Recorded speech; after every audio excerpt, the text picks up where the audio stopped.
সামাজিক যোগাযোগ মাধ্যমে এবং ক্রিকেট পাড়ায় সাকিব আল হাসানকে নিয়ে অনেক কথা হচ্ছে, অনেকে অনেক ট্রলও করতেছে।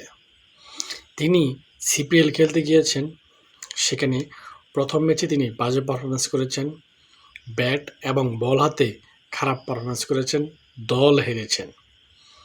এবং দ্বিতীয় ম্যাচে সেম অবস্থা, তিনি দ্বিতীয় ম্যাচেও বল হাতে খারাপ করেছেন এবং ব্যাট হাতেও খারাপ করেছেন।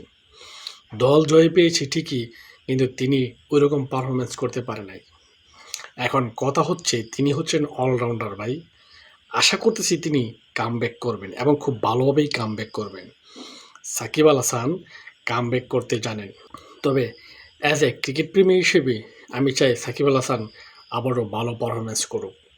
কারণ তিনি যদি এসব লিগগুলোতে ভালো পারফরমেন্স না করতে পারে, তাহলে পরবর্তীতে লিগগুলোতে তিনি সুযোগ পাবে না বা কোনো দল চাইবে না। মানে যার পারফরমেন্স নেই, মানে পারফর্ম না করতে পারলে তাকে দলে নিবে না আবার। তিনি যেহেতু বাংলাদেশ দলে খেলতে পারতেছেন না, তবে এসব লিগগুলো তাকে খেলতে দেখে আমাদের যারা বাংলাদেশি ক্রিকেট প্রেমী রয়েছি তাদের ভালো লাগে বিষয়টা।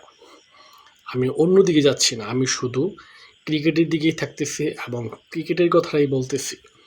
কারণ বিদেশি লিগগুলো যখন আমরা দেখি, কোনো বাংলাদেশি আমরা পাই না, অন্য দেশের প্লেয়ারদেরকে আমরা পাই যে কোনো লিগে।